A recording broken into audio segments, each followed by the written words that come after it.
Semangat pagi Bapak Ibu Saudara yang terkasih dalam Tuhan. Sebelum kita melakukan seluruh kegiatan kita akan merenungkan firman Tuhan dan mari kita berdoa. Bapa di surga, terima kasih buat hari yang baik yang Kau berikan, dan sebelum kami memulai aktivitas kami hendak bersama-sama merenungkan kebenaran firman-Mu. Tuhan melayakkan kami, dan dalam nama Tuhan Yesus Kristus kami berdoa. Haleluya. Amin. Bapak Ibu yang terkasih dalam Tuhan, tema renungan pada pagi hari ini adalah bangunan rohani yang kokoh. Kita akan baca di dalam Matius pasal yang ke-7 ayat yang ke-26 dan ke-27. Demikian firman Tuhan. Tetapi setiap orang yang mendengar perkataanku ini dan tidak melakukannya, ia sama dengan orang yang bodoh yang mendirikan rumahnya di atas pasir. Kemudian turunlah hujan dan datanglah banjir, lalu angin melanda rumah itu sehingga rubuhlah rumah itu dan hebatlah kerusakannya. Kalau saya mencari tahu tentang sifat dari tanah pasir, maka minimal ada dua. Yang pertama, sifatnya adalah labil atau mudah bergerak, tidak firm, tidak seperti batu. Dan yang kedua, mudah dilewati air karena memang dia poros, ada rongga-rongganya. Sehingga ketika dilalui air, maka posisinya ini akan menjadi sedemikian rupa sehingga gampang untuk menjadi goyah.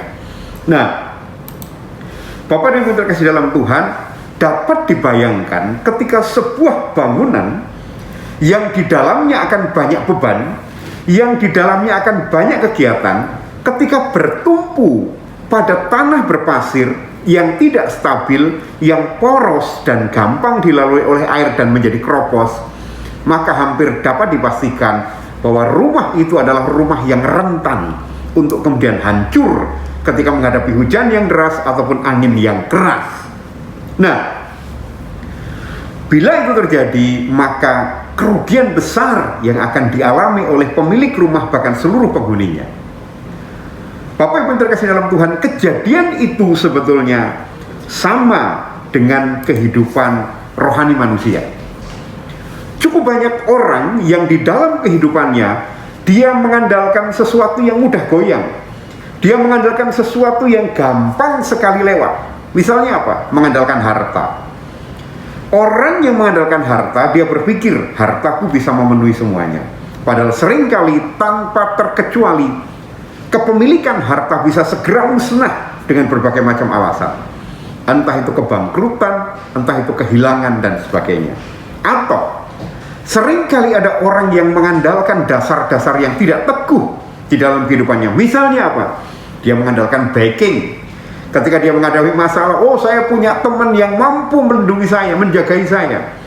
Mungkin orang yang dianggap sebagai pelindungnya dia, dalam waktu singkat dia sakit, dia menghadapi masalah, dia pensiun dan sebagainya, kemudian dia tidak dapat diandalkan lagi.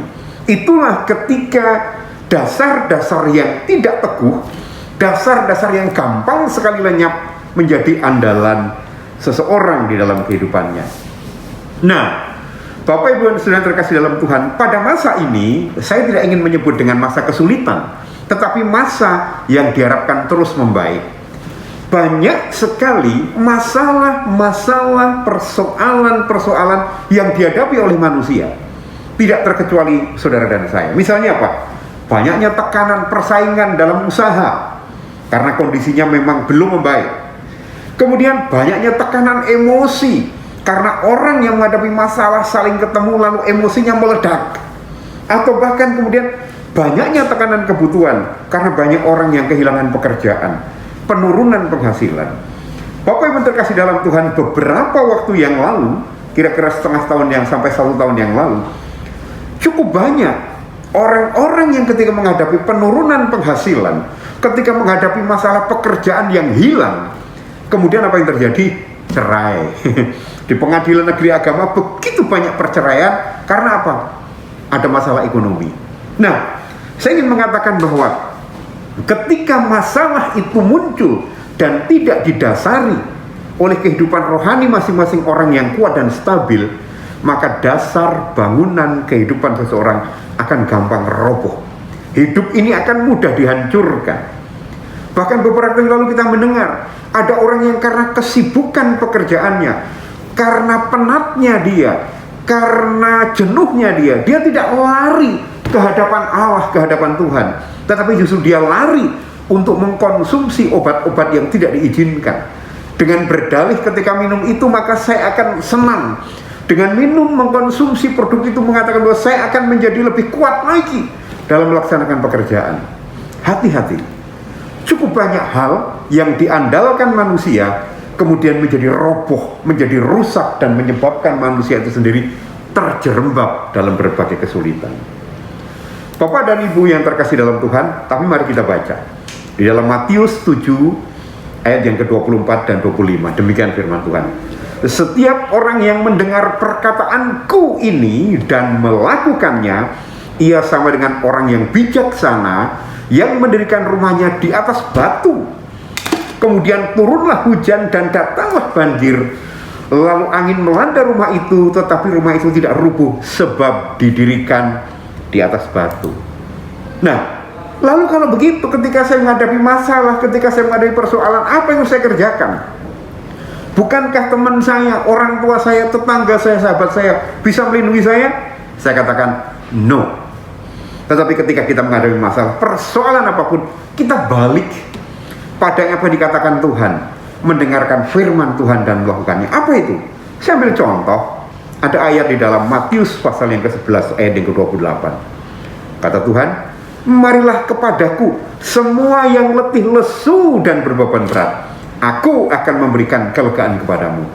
Ketika kita menghadapi masalah, sudahkah kita datang? Memang Tuhan tidak nampak, sehingga seolah-olah Tuhan gak kelihatan bagaimana cara menolongnya.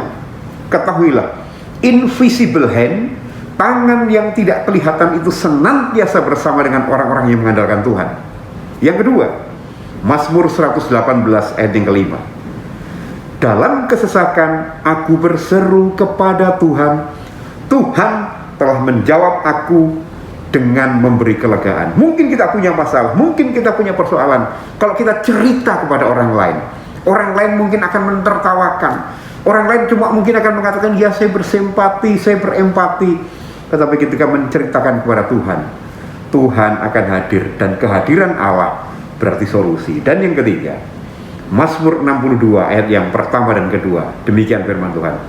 Untuk pemimpin biduan menurut Yedutun Mazmur Daud, hanya dekat Allah saja aku tenang, daripadanya lah keselamatanku. Hanya dialah gunung batuku dan keselamatanku, kota bentengku, aku tidak akan goyah. Persoalan, kesulitan, penderitaan, kesakitan, kekurangan mungkin membuat kita menjadi seolah-olah sangat mengalami desakan dan kesulitan. Tetapi firman Tuhan mengatakan, hanya dekat Allah saja aku tenang, dan di sana keselamatan itu. Saya tidak tahu kegiatan Bapak, Ibu, Saudara, dan saya hari ini dan hari-hari selanjutnya. Tetapi ketika kita mengandalkan Tuhan kita, percaya, yakini, ketika dasar bangunan itu kokoh, maka walaupun tekanan dan goncangan itu datang, hidup saudara, Bapak, Ibu, dan saya akan tetap kokoh, akan tetap berdiri tegak, dan kemenangan, bahkan lebih dari pemenang itu, menjadi bagian Bapak, Ibu, Saudara, dan saya. Kita akan berdoa. Tuhan, terima kasih untuk hari ini, bahkan untuk firman-Mu. Ketika kami mengandalkan Engkau, kami akan kuat dan kokoh. Tetapi ketika kami meninggalkan Engkau, maka kami akan habis, akan gagal, bahkan tercabik-cabik. Ajar untuk kami terus mengandalkan Engkau dalam segala pekerjaan kami, dalam segala kegiatan kami, dan apapun aktivitas kami, supaya kami kuat dan nama Tuhan dipermuliakan. Dalam nama Tuhan Yesus Kristus kami berdoa, mengucapkan syukur dan alaskan doa ini. Haleluya, amin. Semangat pagi, semangat berkarya, tetap andalkan Tuhan dan jadi pemenang.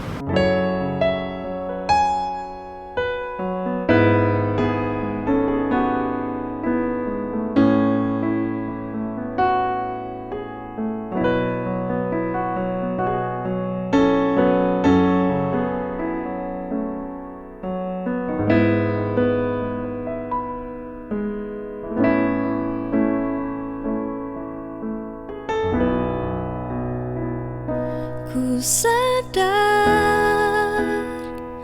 tak semua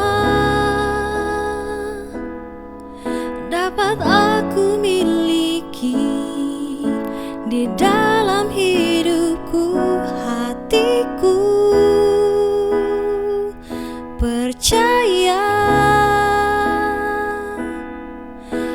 rancanganmu bagiku adalah yang terbaik. Walau ku tak dapat melihat semua rencanamu Tuhan, namun hatiku tetap memandang padamu. Kau tuntun langkahku. Walau ku tak dapat berharap atas kenyataan hidupku, namun hatiku tetap memandang padamu. Kau ada untukku.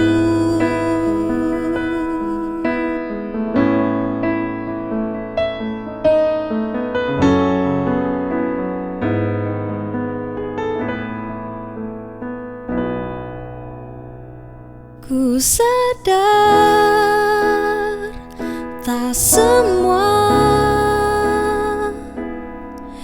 dapat aku miliki di dalam hidupku. Hatiku percaya rancanganmu bagiku adalah yang terbaik. Walau ku tak dapat melihat semua rencanamu Tuhan, namun hatiku tetap memandang padamu. Kau tuntun langkahku. Walau ku tak dapat berharap atas kenyataan hidupku, namun hatiku tetap memandang padamu. Kau ada untukku, namun hatiku tetap memandang padamu. Kau tuntun langkahku,